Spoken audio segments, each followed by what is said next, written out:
এভাবে একদিন ইসলাম কায়েম হয়ে যাবে, এই চিন্তা করতেছেন কিছু বড় বড় আলেমে ওলামায়ে কেরাম। কেউ কেউ মনে করতেছেন সারা পৃথিবীর মানুষের মধ্যে যখন ঈমানের বুঝ পয়দা হয়ে যাবে তখন এমনি এমনি ইসলাম কায়েম হয়ে যাবে, আর কিচ্ছু করা লাগবে না। কেউ কেউ মনে করতেছেন যে আমি পীর সাহেব, বিরাট বড় পীর সাহেব, লক্ষ লক্ষ মুরিদ আমার, প্রতি বছর আমার মুরিদের সংখ্যা বাড়তেছে, এভাবে একদিন ইসলাম কায়েম হয়ে যাবে। কেউ কেউ মনে করতেছেন জিহাদকে ফাটায় ফেলাবো, দুনিয়ার সব শক্তিটা আমাদের হাতে, আমরা জিহাদকে দুনিয়াটারে উল্টায় ফেলাবো, এভাবে একদিন ইসলাম কায়েম হয়ে যাবে। আমি এই চার দলের কারোর সাথে একমত নই। বন্ধুরা আমার নবী, আপনার নবী সর্বকালের সর্বসেরা মানুষ। ইহুদির বাড়িতে শ্রমিকের কাজ করতেছেন। কিসের কাজ? শ্রমিকের কাজ করতেছেন। গভীর কূপ থেকে পানি ওঠানোর দায়িত্ব। পানি উঠাইতে পারলে কিছু খাবার পাওয়া যাবে, খেজুরের দানা পাওয়া যাবে। খোদার যন্ত্রণা মিটবে। পানি উঠাতে উঠাতে পাত্রটা ছিঁড়ে কূপের ভিতরে পড়ে গেছে। ইহুদি মালিক রাগান্বিত হয়ে সোনার নবীর সোনার চেহারায় কষে একটা চড় বসিয়ে দিয়েছে। আল্লাহর নবী চটটা খাওয়ার পরে, আঘাত পাওয়ার পরে মনে হলো তিনি কষ্ট পান নাই, ব্যথা পান নাই। ব্যথাটা ভুলে গিয়ে ইহুদির হাতটা ধরে মালিশ করে দেয় আর বলে, বাবা তোমার হাতে আমাকে আঘাত করার কারণে তুমি ব্যথা পেয়েছো নাকি, তুমি কষ্ট পেয়েছো নাকি?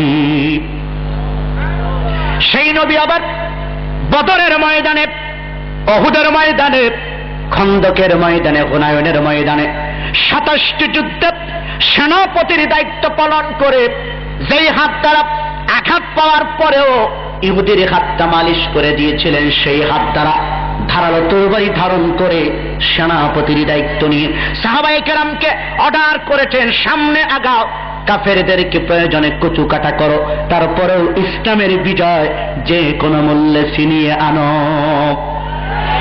এই দুটি কথা, এই দুটি ভূমিকা একই ব্যক্তির কিনা? মায়ের খাওয়ার পরেও হাত মালিশ করে দেয়, আবার তরবারি নিয়ে ময়দানে ঝাঁপিয়ে পড়ে। এই দুই ভূমিকা একই ব্যক্তির কিনা? বোঝার চেষ্টা করুন। না বুঝলে বলবেন, আর বুঝলে জবাব দিবেন। একই ব্যক্তির কিনা? তরবারিও যেই ব্যক্তি ধরছে আর ইহুদির হাতটাও মালিশ কিন্তু সেই ব্যক্তি করে দেওয়া। এর দ্বারা বোঝা যায় যে শুধুমাত্র হাত মালিশ করার মধ্যেই ইসলাম সীমাবদ্ধ নয়, শুধু তরবারি ধরার মধ্যেও ইসলাম সীমাবদ্ধ নয়। যেখানে যে ট্যাবলেট প্রয়োজন সেখানে সেই ট্যাবলেট প্রয়োগ করাই হলো যোগ্য ডাক্তারের কাজ। নবী মুহাম্মদ রাসূলুল্লাহ রুহানি ডাক্তার ছিলেন, শ্রেষ্ঠ ডাক্তার। রাষ্ট্রের ডাক্তার ছিলেন, শ্রেষ্ঠ ডাক্তার। সামাজিক ডাক্তার ছিলেন, শ্রেষ্ঠ ডাক্তার। সেই রুহানি ডাক্তার বুঝতে পেরেছিলেন ইহুদিকে এখানে চড়ের বিনিময়ে চড় মারার দরকার নেই, ওর হাতটা মালিশ করলেই এনাফ, যথেষ্ট, আর লাগবে না। যার পিঠে হাত বোলালে ভালো হয়ে যায় তার তো আঘাত করার দরকার নেই। তারপরেও কিছু মানুষ থাকবে পিঠে হাত বোলালে হবে না, পায়ে হাত বোলালেও হবে না। এরকম হাজার হাজার তাফসীর মাহফিল শোনার পরেও কিছু ঘাড় কাত, তারপরেও ইসলামের বিরোধিতা করবে। ওইটার ঘাড় সোজা হতে চায় না, ওই ঘাড় বাঁকা, যেটা এত কিছু বলার পরেও সোজা হয় না, ওইটার ঘাড়টা সোজা করার জন্য কিছু অ্যান্টিবায়োটিক লাগে, হায়ার অ্যান্টিবায়োটিক। বুঝুন তো, ঢাকায় আমরা বলি সাইজ মতো গজারি, যেটা এটাকে অ্যান্টিবায়োটিক বলি। সব রোগী তো একরকম না, সব রোগী একরকম। কিছু রোগী আছে প্যারাসিটামল দিলে জ্বর ভালো হয়ে যায়, কিছু জ্বর আছে যে প্যারাসিটামল দিলে যায় না, কট্টিম দেওয়া লাগে, কিছু আছে এইচ প্লাস দেওয়া লাগে, কিছু আছে ইনজেকশন দেওয়া লাগে, স্যালাইন দেওয়া লাগে, তারপরেও সারে না। সব রোগীর জ্বর কি একরকম? তো যে আহাম্মকেরা একই ট্যাবলেট দ্বারা সব রোগকে ভালো করতে চায়, সব জ্বরকে ভালো করতে চায়, এরা কি যোগ্য ডাক্তার? ঘটনাক্রমে আল্লাহর নবীর বিজয়ের কর্মসূচি 4টা। কয়টা? জোরে বলেন কয়টা? নাম্বার 1, প্রথম নাম্বার কর্মসূচি ইলম ও তারবিয়াত, জ্ঞান অর্জন, প্রশিক্ষণ। যা শিখছো আরেকজনকে শিখাও। দ্বিতীয় নম্বর কর্মসূচি দাওয়াত বা তাবলীগ, যা বুঝেছ অন্যের কাছে প্রচার করে দাও, পৌঁছে দাও। 3 নম্বর কর্মসূচি তাসকিয়া বা আত্মশুদ্ধি, মুরাকাবা, মুশাহাদা, জিকির আসকারের মাধ্যমে নিজের কলবটাকে পরিশুদ্ধ করে মাওলার কবরে যাও। 4 নম্বর কর্মসূচি জিহাদ ফি সাবিলিল্লাহ, অন্যায় থাকবে, আবু জাহেলের প্রেতাত্মারা থাকবে, দুর্নীতি থাকবে, অন্যায়, অত্যাচার, জুলুম, নির্যাতনের বিরুদ্ধে জিহাদের কর্মসূচিও কিয়ামত পর্যন্ত থাকবে না? থাকবে না? এখন কি আর কাফের আছে? একটা প্রশ্নের জবাব না দিয়ে পারতেছি না। আমাদের কাছে কয়, হুজুর আপনারা জিহাদ জিহাদ করেন, এখন কি আর কাফের আছে? জিহাদ কি শুধু কাফেরদের সাথে না আরো কারোর সাথে আছে? কথা বলেন। ইয়া আইয়ুহান নাবিয়্যু জাহিদিল কুফফারা ওয়াল মুনাফিকিন, হে নবী আপনি জিহাদ করুন, শুধুমাত্র কাফেরদের বিরুদ্ধেই নয়, মুনাফিকদের বিরুদ্ধেও জিহাদ করা লাগবে। বাংলাদেশে কোনো মুনাফিক নাই, আগে ছিল, এখন সব ভালো হয়ে গেছে। এরকম আছে না নাই? যাক, এই বিষয়ে প্রমাণ দেওয়া যাবে যে এখন মনে হয় আর জিহাদ নাই, এই কথা অনেকেই বলতে চায়, যেটা আগের ব্যাপার, কাফেরও নাই, এখন আর জিহাদও নাই। জিহাদ আছে না নাই? আল জিহাদু মাদিন ইলা ইয়াউমিল কিয়ামা, আল্লাহর নবীর ঘোষণা হলো কিয়ামত পর্যন্ত জিহাদ ধারাবাহিকভাবে অব্যাহত থাকবে। সে কারণে জিহাদও লাগবে না। আল্লাহর নবীর বিজয়ের কর্মসূচি কয়টা মনে রাখতে পারবেন? 4টা কর্মসূচির ফর্মুলা দিচ্ছি আমি, কেমনে বিজয় আসবে। সেই ফর্মুলার আলোকে যদি আলেমেরা চলে, সেই ফর্মুলার আলোকে যদি আমি চলি, সেই ফর্মুলার আলোকে যদি পিসেবরা চলে, সেই ফর্মুলার আলোকে যদি যুবকেরা চলে, বাংলাদেশে ইসলামের বিজয় হতে বাধ্য ইনশাআল্লাহ। আল্লাহ ওয়াদা করেছেন লা ইস্তাখলিফান্নাহুম ফিল আরদ, এই জমিনের শাসন ক্ষমতা তো আমি তোমাদের হাতেই দিব, কিন্তু কিছু শর্ত আছে না নাই? ধন্যবাদ। এই 4টা কর্মসূচির আলোকে যদি কেউ আগাতে পারে তার নাম যোগ্য ডাক্তার, ঠিক কিনা? জামালপুর থেকে আপনারা কেউ কোনোদিন গুলিস্তান গেছেন কিনা? ঢাকা, রাগ করবেন না, আমি আগে বলেছি, পরে মাপ চেয়ে নেব। গুলিস্তানের ফুটপাতে কিন্তু ডাক্তার পাওয়া যায়, একদমে তারা 200 রোগের নাম বলতে পারে।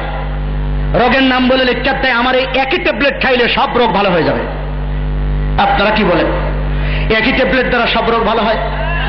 একই ট্যাবলেট দ্বারা আমাশা, আবার একই ট্যাবলেট দ্বারা জন্ডিস, কিভাবে সম্ভব? একই ট্যাবলেট দ্বারা আমাশা ভালো হয় না, একই ট্যাবলেট দ্বারা ডায়াবেটিস ভালো হয় না, ঠিক কিনা যেরকম? তো এই কারণে ওরা ওখান থেকে লেকচার দেয় যে আমার এই একই ট্যাবলেট দ্বারা সব রোগী ভালো হয়ে যায়। এই বক্তব্য গুলিস্তানের ডাক্তারেরা দেয়, এক এমবিবিএস ডাক্তারেরা দেয়।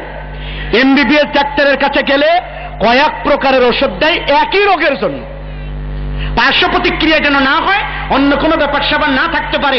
একই রোগের জন্য একটা ট্যাবলেট দেয় না কয়েক প্রকারের ওষুধ দেয়, এবং রোগী বুঝে ওষুধ দেওয়ার চেষ্টা করে। যারা আজকে বলে যে শুধুমাত্র এলমের খেদমত করলেই পৃথিবীতে ইসলাম চলে আসবে, আমি সেই বুজুর্গানে দিন হযরত উলামায়ে কেরামের পায়ে হাত দিয়ে বলবো, না, আপনার আরো কিছু দায়িত্ব আছে।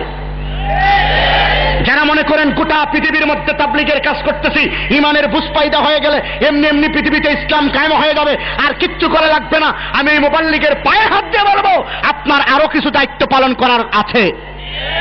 যারা পীর সাহেব হয়েছেন তারা মনে করেন মুরিদি পীর মুরিদি করলেই, জিকির আজকার করলে এখন কলব লাফায়, ঠক ঠক করে, শব্দ হয়, নানা কিছু হয়, আর মনে হয় কিচ্ছু করা লাগবে না।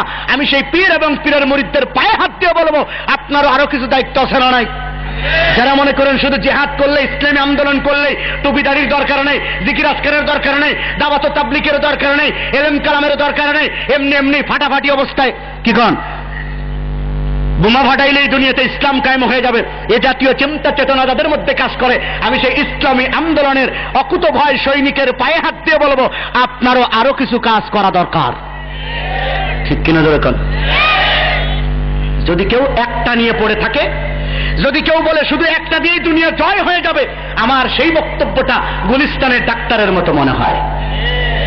যদি গুলিস্তানের ডাক্তারের হাতে পড়ে, তাহলে ওই রোগ একই ট্যাবলেট দ্বারা সব রোগ যারা ভালো করতে চায়, এই গুলিস্তানের ডাক্তারের হাতে পড়লে আপনার রোগ তো ভালো হবেই না, পেট নষ্ট হওয়ার আশঙ্কা আছে, টাকাটা পাও। কথা বুঝে আসছে? আমরা কি গুলিস্তানের ডাক্তারের কাছে যাবো না এমবিবিএস ডাক্তারের কাছে যাবো?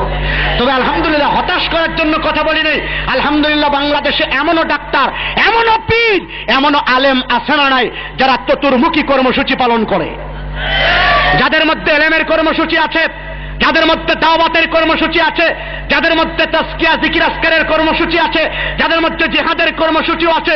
এরকম চতুর্মুখী কর্মসূচি ওয়ালা কোন আলেম, কোন পীর, কোন নেতা বাংলাদেশে 2-4 জন আছে না নাই? যদি ওইরকম কোন আলেম পেয়ে যান, ওইরকম কোন নেতা পেয়ে যান, ওইরকম কোন পীর পেয়ে যান, তার পিছনে আপনারা আনুগত্য করার চেষ্টা করুন, দেখবেন সমাজ সুস্থ হবে, জাতি সুস্থ হবে, রাষ্ট্র সুস্থ হবে, গোটা পৃথিবী সুস্থ হবে। ওইরকম নেতৃত্বের পিছনে যদি আমরা কাতার বাঁধতে পারি, ইসলামের বিজয় আজ হোক আর কাল হোক, টুডে টুমরো ইসলামের বিজয় আসতে বাধ্য। কিন্তু নেতা তলাশ করতে হবে। বলবেন হুজুর আমরা তো বুঝি না অত, কোন পীর ভালো, কোন নেতা ভালো, কোন আলেম ভালো, আমরা মূর্খ মানুষ। কে বলেছে আপনারা মূর্খ? ধান কোনটা বললে ফলন বেশি হয় এটা বোঝেন, আর ইসলাম কোনটা ভালো এটা বোঝেন না, এটা ঠিক না। আমরা নেকা সাজি। আর একটা কথা বলবো, আপনাদের এদিকে কি বলে 7 টাকার একটা লাউ, লাউয়ের দাম কত হইতে পারে? এরকমই তো 10-12 টাকা। ধরে নেন 20 টাকার একটা লাউ কিনতে গিয়ে লাউয়ের পিছন দিকটা চিমটায়া ক্ষত বিক্ষত করি, এটা কচি কিনা করে কিনা? 7 টাকার একটা লাউ কিনতে গিয়ে এত জাস্টিফাই, এত যাচাই বাছাই আপনি করতে পারেন, আর যেখানে আপনার জান্নাত জাহান্নামের প্রশ্ন, যেখানে আপনার জীবন মরণের প্রশ্ন, যেখানে অনন্তকাল সুখ আর শান্তির প্রশ্ন, সেই পীরকে ধরার ব্যাপারে, সে আলেমকে ধরার ব্যাপারে, ইমাম নিয়োগের ব্যাপারে আপনার কোনো ভূমিকা ওইরকম জাস্টিফাই চিন্তা ভাবনা থাকার দরকার আছে না নাই? আমার বিশ্বাস একটু চিন্তা করলেই পথ খুঁজে পেয়ে যাবেন। আমি তো ফর্মুলা দিয়ে যাচ্ছি, এই 4 ফর্মুলার এই 4টা কর্মসূচি যাদের মধ্যে আছে তারা যোগ্য ডাক্তার, তারা নিজেকে সুস্থ করতে পারে, কর্মীদেরকে সুস্থ করতে পারে, জাতিকেও তারা সুস্থ করতে পারে। এরকম চতুর্মুখী কর্মসূচি যাদের মধ্যে আছে, আমরা তাদের সাথে এই লাইন বাঁধবো। রাজি আছি না নাই? যদি পারি ইসলামের বিজয় আসবে। যখন ইনশাআল্লাহ ইসলামের বিজয় চাই কারা কারা? আল্লাহু আকবার। আল্লাহ তুমি কবুল করে নাও, মঞ্জুর করে নাও, জোরে বলেন আমিন।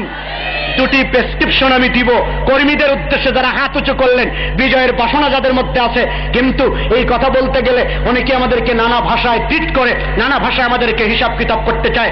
আমরা একটু জোরে কথা বললেই আমাদেরকে উগ্রবাদ বলা হয়, আমাদেরকে জঙ্গিবাদ বলা হয়, আমাদেরকে ফতোয়াবাজ বলা হয়। আল্লাহ আমাদেরকে হেফাজত করেছেন, চিৎকার করে কোন আলহামদুলিল্লাহ। জামালপুরে আছে কিনা আমি জানি না, আমি প্রমাণ দেওয়ার চেষ্টা করছি। দৈনিক তার জামালপুর আসা হবে না। জাতীয় আন্তর্জাতিক গুরুত্বপূর্ণ কিছু প্রশ্নের মুখোমুখি আমাদের কর্মীদেরকে ফেলা হয়, আমাদের টুপিওয়ালা দাড়িওয়ালাদেরকে ফেলা হয়, আমাদেরকে জঙ্গিবাদ বলে গালি দেওয়া হয়েছে। 37টা বছর এই গালি আমরা শুনেছি। র্যাব আসার পর, 4 দলীয় জোট ক্ষমতা আসার পর, র্যাব নামানোর পরে আমি চ্যালেঞ্জ করছি, একজন মুজাহিদ